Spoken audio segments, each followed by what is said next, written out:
드리겠습니다. 감사합니다. 아프리카 성자라고 불리는 알버트 슈바이처라는 사람이 있습니다. 이분은 의사이기도 했고요. 또 선교사고, 또 목사고, 신학자였고 음악가였다고 합니다.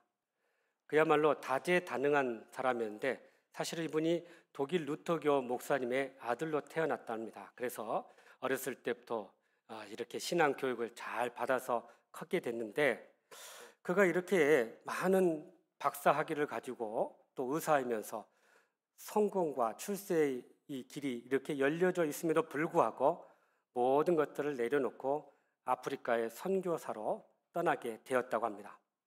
그렇게 떠났을 때 한 기자가 그에게 이렇게 질문했답니다. 이렇게 모든 것을 내려놓고 떠나게 된 것이 무엇 때문입니까? 라고 물었답니다. 그랬을 때 이 슈바이처가 하는 말이 하나님께 빛을 갚기 위함입니다. 하나님께서 베푸신 은혜에 감사하고 또 이렇게 아직도 그 은혜를 누리지 못하는 사람들에게 이 빛을 갚기 위해서 떠납니다. 라고 이야기했다는 거예요. 여러분, 얼마나 감동적인 고백이 아닌지 모릅니다. 이것이 바로 믿음의 삶이고 또 섬김의 삶이고 하나님 기뻐하시는 삶이라는 사실입니다. 오늘 말씀은 이 중풍병자가 치유받는 그런 이야기입니다. 중풍병에 걸려서 움직이지 못한 이 사람을 네 친구들이 들어서 그를 주님께 인도하고 그렇게 치유받은 이야기입니다. 여러분, 우리가 어려운 사람을 돕는 것은 하나님으로부터 받은 은혜를 갚는 것이고 나누는 것이라는 사실을 기억해야 할 줄로 믿습니다. 그러한 믿음의 삶은 결국 기적을 만들어낼 것이고 하나님의 역사를 이루게 된다는 사실입니다. 그러므로 우리의 믿음을 어떻게 삶으로 실천하며 기적을 경험할 수 있을 것인지 오늘 또 주시는 말씀을 통해 주님의 음성을 듣고 그렇게 역동적인 믿음으로 기적을 경험하며 승리하는 저와 여러분 되시기를 주님의 이름으로 축복합니다. 먼저 3절 말씀을 같이 읽어볼까요? 시작.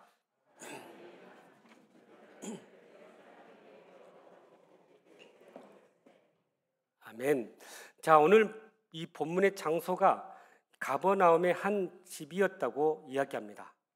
여러분, 이 집은 아마도 시몬 베드로의 집이었을 것이라고 학자들은 이야기합니다. 그러니까 이전에도 시몬이 예수님을 이렇게 집으로 모셔서 하루 동안 회당에서 가르치셨던 주님을 쉬게 하시고 음식을 대접하게 하시고 그러면서 자기 이 장모의 병을 치료했던 그런 장소였어요. 이후로 많은 사람들이 그곳에 와서 병을 치유받고 예수님의 말씀을 들었던 그런 장소였던 것입니다. 그러니까 가버나움은 이렇게 예수님의 초기 사역의 주 활동 무대였다라는 사실입니다. 예수님의 가르침과 또 병고침의 역사들, 또 귀신을 쫓는 일들이 이 가버나움을 중심으로 일어났다는 거예요. 그럼에도 불구하고 이 가버나움 사람들이 이렇게 많은 특권과 은혜와 축복을 경험했음에도 불구하고 그들이 예수님을 받아들이지 못하고 변화되지 못한 모습들이 있었음을 성경이 증언하고 있습니다. 그게 바로 마태복음 11장 23절 24절에 나온 말씀인데요. 같이 한번 읽어보죠. 시작. 가버나움아 내가 하늘에까지 높아지겠느냐.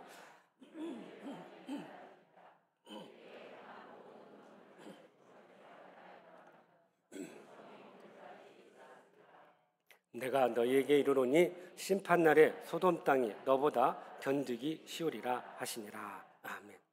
자, 여기 보니까 이렇게 주님의 은혜와 능력과 기적을 경험했음에도 불구하고 그들이 확신하지 않고 또 주님을 받아들이지 않고 단순히 육신적인 필요에 따라 주님 앞에 나왔던 것을 이렇게 마태복음이 이야기하고 있는 것입니다. 여러분, 이렇게 주님의 기적과 은혜를 경험했다면 주님을 믿고 받아들이고 그 제사함의 은혜로 나아가야 될 텐데 거기까지 나가지 못하고 이들이 그저 육신적인 필요만 체험을 받는 그런 것에 멈춰 있던 거예요. 그러니까 예수님께서도 이들이 마지막 때 소돔과 같은 값보다도 더 너희들이 심판을 받지 않겠느냐라고 경고하고 있는 것입니다. 여러분, 이처럼 가버나움 사람들은요 지극히 하나님의 크신 은혜를 경험했음에도 불구하고 그들의 마음은 돌과 같이 굳은 마음으로 살았던 것을 우리에게 보여주고 있습니다. 그만큼 예수님과의 영적인 거리가 이렇게 멀었던 거예요. 여러분, 물리적인 거리는 예수님과 가까이 있었어요. 그렇게 예수님 주변에 늘 사람들이 이렇게 모여왔던 거죠. 그런데 실제적으로 그들의 영적인 예수님과의 거리, 믿음의 거리는 멀었다는 것을 이야기하고 있는 것입니다.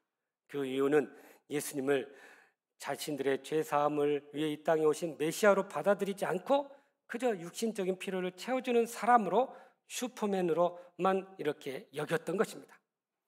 그래서 오늘 이 중풍병자의 이 치유 사건을 통해서 예수님은 단순히 병을 치유하시는 분이 아니라 이 세상에 오셔서 죄사함의 권세가 있다는 것을 우리에게 보여준 그런 사건이었던 것입니다.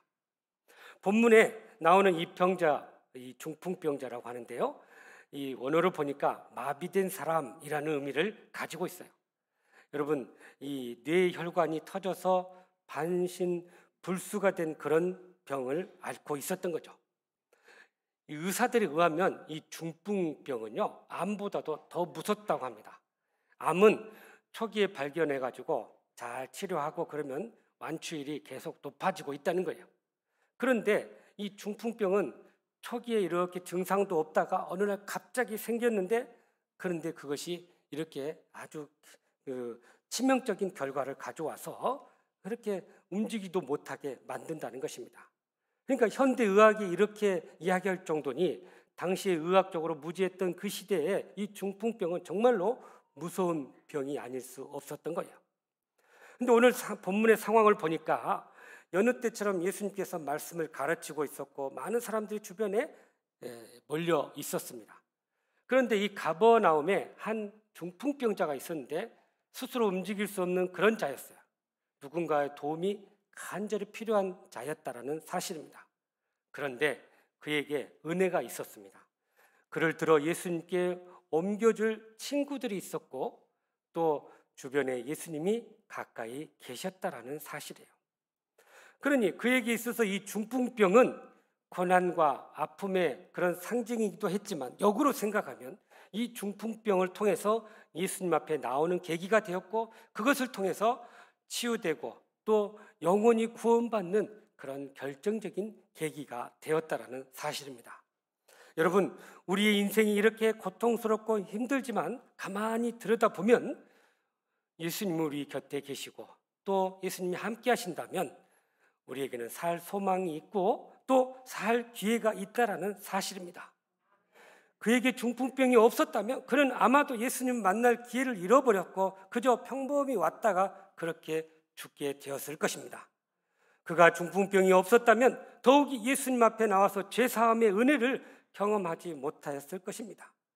그러니 이 중풍병은 그에게는 고통이었지만 다른 한편으로는 축복이었고 은혜였고 감사였던 거예요. 중풍병은 그에게 정말 생명을 가져다주는 영혼의 통로였다라는 것입니다.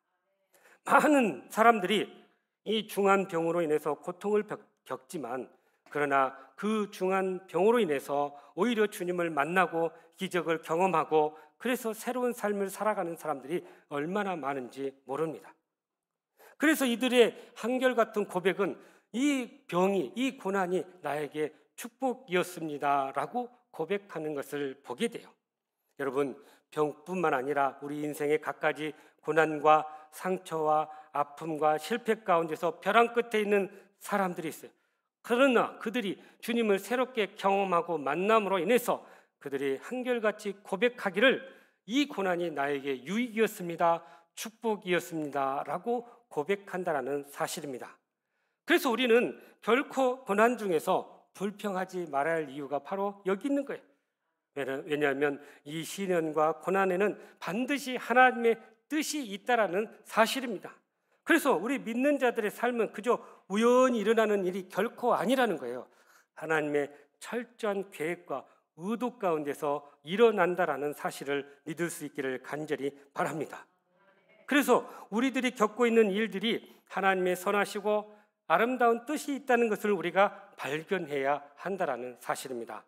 그래서 우리가 겪는 이 질병과 이 슬픔과 이 고통이 하나님의 뜻이 반드시 있다는 것을 믿고 우리가 하나님 앞에 나아갈 때 거기에 하나님의 크신 은혜와 복이 있게 될 것입니다. 바로 이 역동적인 믿음을 우리가 소유하며 나아가야 한다는 사실입니다. 언젠가 제가 목회를 하면서 참 어려운 일들을 겪었는데 그때 어떤 분이 와서 저에게 이런 말씀을 해줬어요. 목사님 하나님 참 사랑하시는 것 같아요. 그래요. 그래서 처음에는 제가 그 말을 이해를 못했어요. 사랑하신다면 왜 이렇게 힘든 일을 주시나, 또 이렇게 편안하고 좋은 일을 주셔야지, 그런 생각을 했단 말이죠. 그런데 나중에 이 고난을 겪고 나서 거기서 주시는 특별한 은혜와 또 체험을 경험하고 나니까 비로소 그 말의 의미를 깨닫게 되었던 거예요.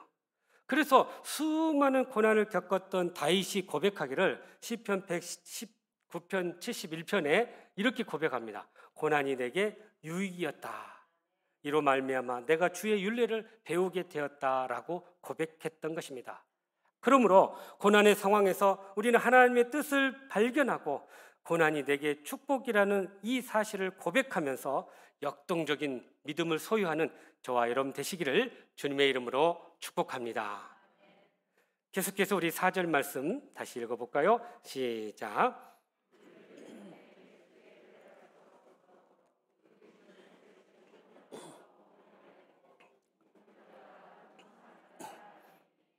아멘. 여기서 우리는 이 중풍병자의 친구들의 믿음을 보게 됩니다. 그들은 먼저 이 친구의 병에 대한 긍휼함을 갖게 되었어요. 그래서 너무나 안타까웠어요. 여러분, 우리가 전도할 때도 사실 영혼에 대한 이런 긍휼함을 가져야 돼요. 정말 저렇게 살다가 죽게 되면 영원한 지옥에 떨어질 것인데 얼마나 불쌍합니까? 그런 긍휼함을 우리가 가질 때 비로소 그들을 위해서 전도하게 되고 헌신하게 된다는 사실이에요. 오늘 본문의 이 친구들도 보니까 평생 움직이지 못한 자기들의 친구를 위해서 무엇인가 하고 싶었어요.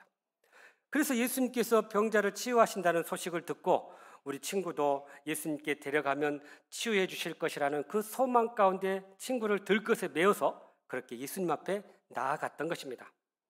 여러분, 여기서 믿음이라는 것은 문제를 가지고 예수님 앞에 나아가는 것이 바로 믿음이에요. 믿음이라는 것은요, 거창한 게 아니에요. 우리의 문제를 주님께서 해결해 주실 것이라는 그 마음을 가지고 나아가는 것이 믿음입니다. 그렇게 믿음으로 나아갈 때 주님이 우리의 모든 문제, 아픔과 상처들을 보시고 우리의 믿음을 보시고 그렇게 치유해 주시고 해결해 주신다는 사실이에요. 그래서 우리가 이 행함이 없는 믿음은 죽은 믿음이라, 다시 말하면 행함이 있는 믿음이어야 된다라고 말씀하시는 이 야고보서의 주제와 이렇게 연결되는 것을 보게 돼요. 그러니까 믿음이라는 이 단어는 행함을 전제로 하는 그런 표현이에요. 그러니까 만약에 이 중풍병자의 친구들이 그냥 믿음은 있어요. 그런데 데려가지 않고 우리 이 친구를 위해서 기도만 하자 이랬으면 그에게는 아무런 일이 일어나지 않았을 것입니다. 그런데 예수님 앞에 나아가면 치유받을 것이야 라고 믿고 이 친구를 들것에 메어서 가져간 것이 바로 믿음이라는 거야. 그런 실천과 실행이 있어야만이 믿음의 역사가 일어나게 된다는 사실입니다. 그러니까 기도만 하자 그거 아무것도 안 했다면 그들의 믿음은 그냥 하나의 관념과 추상에 멈춰버렸을 것입니다. 그러나 이 친구들은 예수님이라면 분명히 우리 친구의 병을 고쳐주실 것이야 라고 믿고 이 친구를 메어서 나아갔을 때 바로 예수님의 그러한 치유의 은혜를 경험하게 되었던 것입니다. 바로 이 믿음이 역동적인 믿음인 거예요. 여러분, 이 역동적인 믿음은요, 좀 다른 패턴을 가지고 있어요. 우리가 흔히 믿음을 가질 때, 기적을 경험할 때 먼저 기적을 경험하고 나서 믿음이 생기는 경우가 있어요. 대부분 아마 이런 믿음을 갖게 돼요. 그런데 역동적인 믿음은 먼저 믿고 행함으로 인해서 그 기적을 경험하는 거예요. 그러니까 패턴이 전혀 달라요. 우리가 어떤 것들을 믿고 행함으로 인해서 기적을 경험하는 그런 역동적인 믿음을 소유해야 한다는 것입니다. 그런데 여러분, 이렇게 역동적인 믿음을 갖고 나갔는데 한 가지 장애물이 생긴 거예요. 오늘 말씀에 보니까 본문에 이미 예수님 주위에 많은 사람들이 몰려 있었던 거예요. 그러니까 이 병자를 데리고 거기를 뚫고 들어갈 수가 없는 그런 상황이었던 것입니다. 그러니까 예수님 앞에 나아갈 수 있는 그런 접근할 수 있는 상황이 되지 못했던 거예요. 참 우리가 믿음의 삶을 보면 모든 일이 일사천리로 잘 진행되면 얼마나 좋겠어요. 그런데 보면 이 믿음의 삶에는 꼭 이런 장애물과 방해하는 일들이 일어난다라는 사실입니다. 이렇게 되면 보통 사람들은 아이고 이렇게 사람이 많은데 다음에 오지, 오늘만 날인가 하고는 돌아가는 경우가 있다라는 거예요. 그러나 여러분, 이 역동적인 믿음의 역사는 다음이라는 게 없어요. 다음에 은혜 받고, 다음에 응답 받고, 다음에 고침 받지, 이런 게 없다는 거예요. 여러분, 다음이라는 게 다시 안 올 수도 있다는 거예요. 그러니까 지금 주어진 이 상황을 기회로 생각하고 여기서 최선을 우리가 다해야 한다는 것입니다. 그러니까 본문의 이 친구들을 보니까 다음은 없다는 심정으로 그들이 돌아가지 않고 그 집 지붕 위로 올라갔다는 거예요. 그리고 그 지붕을 뜯어서 그 지붕 밑으로 예수님 앞에 이렇게 친구를 내려 보냈던 것입니다. 놀랍게도 이 나무의 집의 지붕을 뚫고 그렇게 친구를 내렸던 거예요. 참 이게 우리가 보기에는 좀 어떻게 이렇게 할 수 있을까 하는데 참 예수님이 이들의 이 모습을 보고 감동을 받은 겁니다. 여러분, 근데 어떻게 이 지붕이 이렇게 쉽게 뚫어질 수 있을까요? 이 성서학자인 켄주 휴즈라는 분이 당시의 지붕에 대해서 이렇게 소개하고 있어요. 당시 지붕은 나무로 한 90cm 정도 잘라가지고 이렇게 서로 가로 세로로 이렇게 촘촘히 놓고 그 위에다가 나무 가지나 갈대를 얹어 놓고 그 위에다가 이렇게 진흙 흙을 놓아가지고 지붕을 만든다는 거예요. 그러니까 이제 이런 지붕이 쉽게 이렇게 열려진다. 우리처럼 이런 지붕이 아니에요. 그래서 조금만 이렇게 이제 열면은 흙을 치워가지고 이렇게 열면은 그 지붕이 뚫어질 수 있는 그런 지붕이었던 거죠. 그러니까 여러분 한번 상상해 보십시오. 지금 어느 집 안에 예수님께서 앉아서 말씀을 가르치고 있는데 갑자기 이 천정에서 막 흙이 떨어지고 나뭇가지가 떨어져요. 그러더만 빛이 착 들어와요. 그런데 한참 있다 보니까 어떤 환자가 이렇게 들것에 매여서 이렇게 내려오는 모습을 보십시오.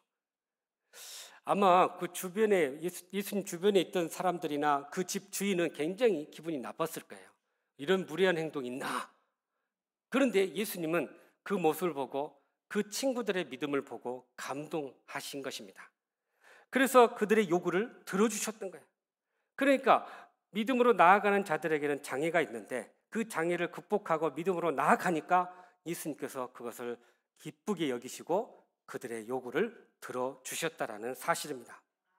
여러분, 우리가 이 역동적인 믿음을 소유하기를 원한다면 우리는 그것이 할 수 있다, 할 수 없다 이런 것으로 생각하지 말고 이것이 하나님의 뜻이냐 아니냐 그것을 믿고 나아가야 한다는 거예요. 그랬을 때 그 장애물은 우리가 능히 이겨낼 수 있다라는 사실입니다. 그러니까 우리가 이렇게 이것을 하나님의 뜻으로 여긴다면 우리는 믿음으로 지붕도 뚫고 벽도 뚫고 나아갈 수 있다라는 사실을 믿을 수 있기를 간절히 바랍니다. 믿음은 없는 길도 만들어낸다라는 사실이에요. 여러분, 안전한 믿음은 또 장애물 없는 믿음은 진정한 믿음이 아니에요. 여러분, 모든 것이 다 세팅되어 있고 모든 것이 다 준비되어 있는 것은 누구나 다 할 수 있는 일이에요. 그러나 뭔가 부족하고 뭔가 안 돼 있고 준비가 안 돼 있는 이런 상황 속에서 역동적인 믿음을 가지고 나아갈 때 주님은 우리의 그 믿음을 보시고 이 모든 일들을 이루어 주신다는 사실입니다. 그 역동적인 믿음의 주님은 감동하시고 그것에 반응하시고 그것에 응답해 주시는 분이라는 사실을 믿을 수 있기를 간절히 바랍니다. 그러므로 역동적인 믿음으로 모든 장애를 극복하고 그렇게 믿음의 역사, 믿음의 기적, 믿음의 응답을 경험하는 저와 여러분의 삶이 되시기를 주님의 이름으로 축복합니다. 마지막으로 우리 5절 말씀 읽겠습니다. 시작.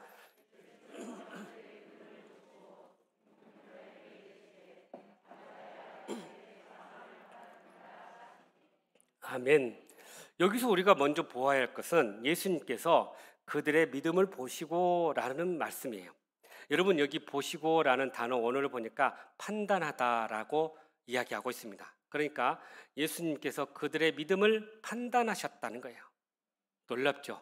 그들의 그 지붕을 뚫고 친구를 내리는 그 모습을 보면서 그들의 그 믿음을 주님이 판단하셨다는 거예요. 근데 여기서 그들이란 누구의 믿음일까요? 여기서 믿음이란 바로 중풍병자의 믿음이 아니라 친구들의 믿음이었던 것입니다. 그러니까 여기서 우리가 한 가지 참 생각해 볼 것은 친구들의 믿음으로 병자가 치유됐다는 거예요. 이러한 논리대로라면 예수님을 믿지 않아도, 또 믿음이 좀 부족해도 주변에 예수 믿는 친구나 또는 부모님이나 가족이 있다면 언제든지 정말 믿음으로 치유될 수 있다는 것을 우리에게 보여준 사건이에요.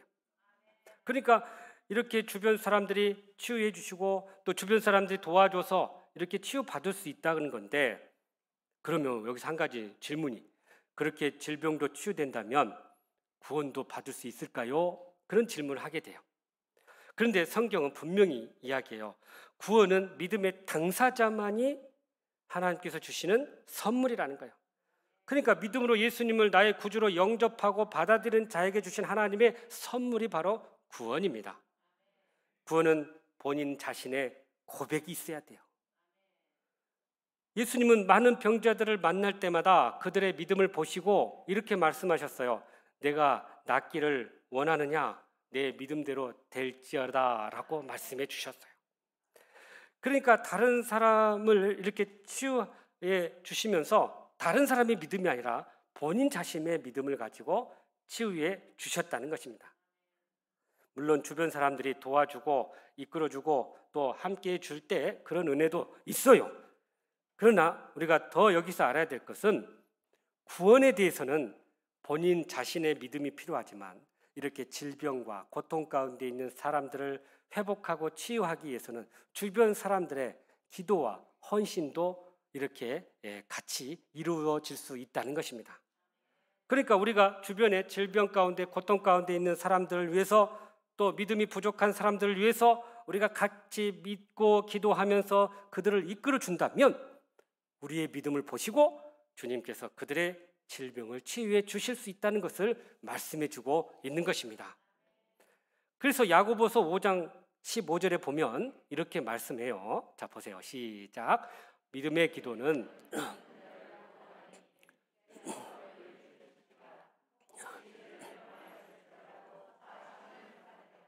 아멘.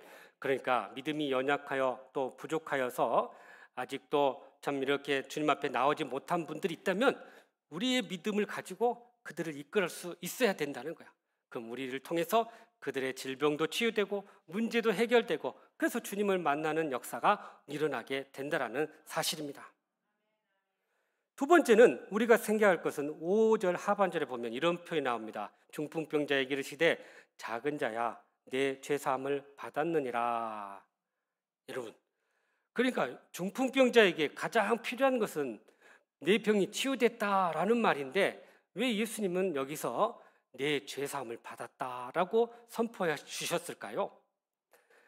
여러분, 예수님께서는 이 땅에 오신 것은 이렇게 질병을 치유하시기 위한 것도 기도하지만 더 중요한 것은 죄사함의 그런 은혜를 그들에게 전해주고자 했던 거예요. 그러니까 예수님께서 죄사함의 권세가 있다는 것을 알려주기 위해서 바로 이 병자에게 먼저 죄사함의 은혜를 허락해 주셨던 것입니다. 그러니까 이런 죄사함의 은혜를 경험하고 나면 결국은 인생의 질병의 문제도 자연스럽게 해결되게 하신다는 거예요. 여러분, 우리가 이 병을 고치는 것과 죄사함을 받는 것 사실 다 중요해요. 그러나 굳이 중요성을 따진다면 병을 고치는 것보다 죄사함을 받는 것이 더 중요하다라는 사실입니다. 왜냐하면 하나님께 용서를 받아야만이 모든 죄의 책임에서 자유롭게 되는 거예요. 그리고 하나님께 우리가 하나님과의 관계의 회복을 하게 되고 그 회복으로 인한 많은 복을 누리게 되는 것입니다. 여러분, 우리 인간의 모든 불행이 어디서 나온지 아세요? 바로 이 죄에서 나온 거예요. 그래서 이 죄가 하나님과 우리를 단절하게 했고, 우리에게 죽음이 오게 했고, 질병이 오게 했고, 불행과 고통이 오게 한 것입니다. 그러니까 예수님은 바로 이 근본적인 문제를 해결하기 위해서 바로 제사함의 그 은혜를 먼저 그에게 허락해 주셨던 것입니다. 그러니까 육신적인 문제 해결은 그냥 이렇게 하나 해결하면 끝나지만 더 중요한 영적인 문제를 해결해 주시고자 했던 거예요. 그래서 제사함의 은혜를 주시고 주의 은혜를 허락해 주셨던 것입니다.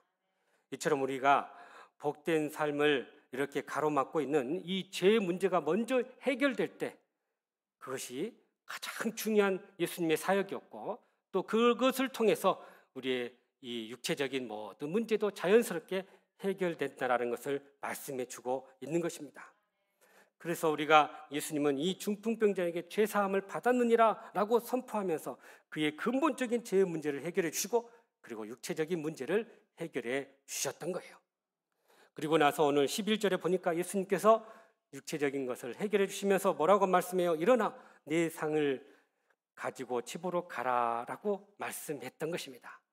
그러니까 우리가 하나님 앞에 구할 때도 먼저는 내 죄의 문제, 내 영적인 문제를 해결해 주시고, 그 다음에 우리의 육체적인 문제가 해결될 수 있도록 구해야 한다는 것입니다. 근데 여기 보세요. 이 상이라는 단어가 나오는데, 상을 가지고 가라. 상이 뭘까? 여러분 여기 보니까 이 병자가 누웠던 이 매트예요. 매트. 그러니까 매트를 들고 가서 이제 너의 일상생활을 살아라, 그렇게 이야기하신 것입니다. 그러니까 죄의 영적인 문제도 해결할 뿐만 아니라 육신적인 삶의 것들도 필요를 채워주시고 또 공급해 주시는 그런 모습을 우리가 보게 됩니다. 여러분 누가복음 10장에 보면 선한 사마리아인의 비유가 나옵니다. 예수님께서 여기서 이 강도 만나 쓰러진 사람을 이렇게 어떻게 하라고 했는지를 보여주시는데, 죽어가는 사람에게 가장 필요한 것 뭐냐? 실제적인 필요는 상처를 싸매주고 그를 도와주는 거예요. 그래서 그렇게 상처를 싸매주고 주막에 가서 쉬게 해주는 그 사람이야말로 가장 귀한 사람이다, 가장 칭찬받은 사람이다 라고 소개해주면서 우리에게 말씀하시기를 너도 이와 같이 행하라, 그렇게 이야기합니다. 너희들도 가서 이와 같이 행하라. 그래서 우리가 항상 하나님의 은혜를 입은 자로서 그렇게 받은 은혜를 나누고 섬기면서 주의 복음을 전하는 그런 삶이 되어야 할 줄로 믿습니다. 그러므로 우리도 이 역동적인 믿음을 가지고 제사함의 복음을 먼저 전하고 뿐만 아니라 그들의 필요와 그들의 모든 것들을 공급해주며 섬기는 그런 섬김의 삶을 통해서 온전한 믿음의 길을 걸어가는 저와 여러분 되시기를 주님의 이름으로 축복합니다. 사랑하는 성도 여러분, 역동적인 믿음을 소유해서 그렇게 놀라운 기적을 경험하기를 원하십니까? 그렇다면 오늘 주신 말씀처럼 먼저 고난의 상황에서 하나님의 뜻이 있음을 믿고 고난이 내게 축복이라는 이 역동적인 믿음을 소유할 수 있기를 간절히 바랍니다.